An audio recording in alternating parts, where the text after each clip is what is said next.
السلام علیکم، کے ٹی وی آفیشیل کے ساتھ میں ہوں حسن رانا۔ آج کے ولاگ میں آپ کے سامنے ایسے ہولناک انکشافات کرنے جا رہا ہوں جن کو دیکھنے اور سننے کے بعد آپ دنگ رہ جائیں گے۔ کیسے اسلام اور کلمے کے نام پر وجود میں آنے والے ملک پاکستان میں چند مٹھی بھر شیطانی قوتوں کے پیروکاروں کی جانب سے ہماری اسلامی اقدار، روایات اور تہذیب کو تار تار کیا جا رہا ہے۔ حالیہ چند سالوں میں ہم نے یہ دیکھا ہے کہ مغربی ایجنڈے پر کام کرنے والے شرپسند عناصر اپنے شیطانی ایجنڈے یعنی ہم جنس پرستی یا LGBTQ ایجنڈے کو پاکستان میں فروغ دینے کے لیے مختلف event organization companies, art, fashion اور کلچر کا سہارا لے رہے ہیں۔ آرٹ، فیشن اور کلچر کے نام پر پاکستان میں ہم جنس پرستی LGBTQ کے شیطانی ایجنڈے کو فروغ دینے والے ان عناصر کی اکثریت مغربی یا غیر ملکی ممالک کے تعلیمی اداروں سے فارغ التحصیل افراد پر مشتمل ہے، جو کہ مغربی ممالک سے تعلیم حاصل کر کے پاکستان واپس آنے کے بعد منظم انداز میں ہم جنس پرستی LGBTQ کے ایجنڈے کو پاکستان کے معاشرے میں فروغ دے رہے ہیں۔ پاکستان میں ہم جنس پرستی کو فروغ دینے کے اس گھناؤنے کھیل میں جہاں کچھ ملکی اور غیر ملکی افراد اور ادارے ملوث ہیں، وہیں حیران کن طور پر لاہور میں موجود 2 نجی یونیورسٹیاں بھی پاکستان میں اس مغربی شیطانی ایجنڈے کی تکمیل میں اپنا گھناؤنا کردار ادا کر رہی ہیں۔ جیسا کہ میں نے پہلے عرض کیا کہ آرٹ، فیشن اور کلچر کے نام پر کچھ افراد پاکستان میں اس گھناؤنے کھیل کو بڑی ہوشیاری کے ساتھ کھیل رہے ہیں۔ ان افراد کو مبینہ طور پر بیرونی ممالک کی فنڈنگ حاصل ہونے کے ساتھ ساتھ مختلف NGOs اور پاکستان میں مقیم غیر ملکی سفارت خانوں کی جانب سے ٹریننگ اور سپورٹ بھی دی جا رہی ہے۔ ہم جنس پرستی LGBTQ کے اس شیطانی کھیل کو پاکستان میں جو افراد فروغ دے رہے ہیں، ان میں سے ایک نام ذوالفقار منان کا ہے۔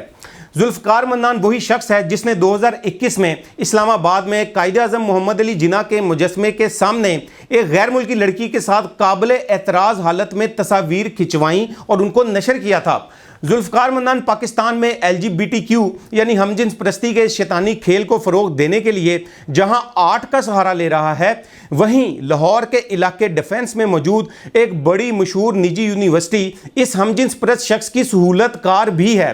پاکستان میں ہم جنس پرستی LGBTQ کے شیطانی ایجنڈے کو فروغ دینے والے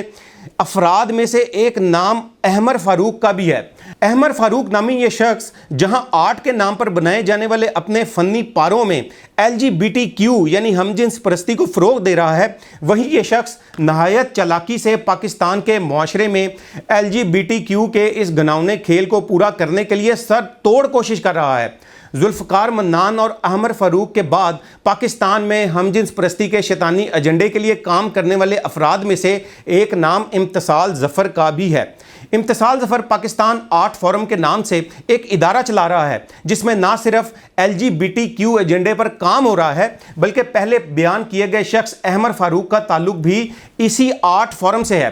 آرٹ فورم پر بنائے گئے اس پلیٹ فارم پر آرٹ اور فن پاروں کی آڑ میں غیر محسوس طریقے سے نہ صرف پاکستان کے معاشرے میں LGBTQ کے ایجنڈے کو نارملائز کیا جا رہا ہے بلکہ شیطانی ایجنڈے پر کام کرنے والے یہ افراد پاکستان میں مختلف فیشن یا دیگر ایونٹس کی آڑ میں بے حیائی اور بے راہ روی کو بھی پاکستان کے معاشرے میں بڑے پیمانے پر پھیلا رہے ہیں۔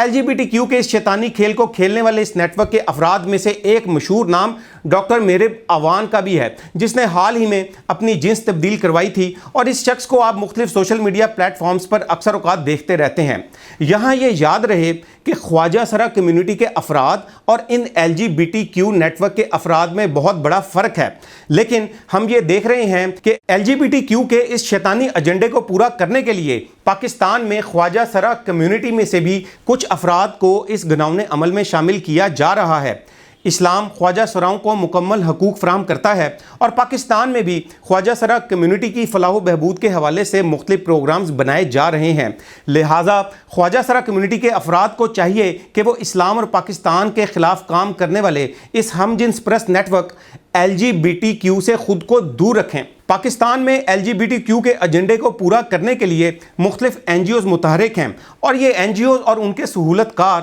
اپنے غیر ملکی آقاؤں کی خوشنودی حاصل کرنے کے لیے پاکستان کے قوانین میں ہم جنس پرستی کو فروغ دینے کے لیے جنسی رد و بدل کے قوانین کو بنانے یا پہلے سے موجود قوانین کو تبدیل کرنے کی مذموم کوشش بھی کرتے رہتے ہیں۔ ہمیں بطور مسلمان اور پاکستانی جہاں اپنی نوجوان نسل کو مذہبی اور اخلاقی تربیت دینے کی اشد ضرورت ہے، وہیں نجی تعلیمی اداروں میں پڑھنے والی اس نوجوان نسل کو ہم جنس پرستی LGBTQ جیسے شیطانی ایجنڈے سے متعلق رہنمائی دینے کی بھی اشد ضرورت ہے، اور اس کے ساتھ ساتھ والدین کو ان نجی تعلیمی اداروں میں ہونے والے پروگرامز اور ان کے سلیبس پر بھی گہری نظر رکھنے کی اشد ضرورت ہے۔ LGBTQ کے اس گھناؤنے شیطانی کھیل میں اور کون کون سے افراد اور نجی ادارے ملوث ہیں، اور اس گھناؤنے کھیل کو دیگر کن طریقوں سے کھیلا جا رہا ہے، یہ سب اور مزید انکشافات آپ کے ساتھ اگلے ولاگ میں پیش کیے جائیں گے۔ جب تک کے لیے حسن رانا کو اجازت دیجیے، اللہ حافظ۔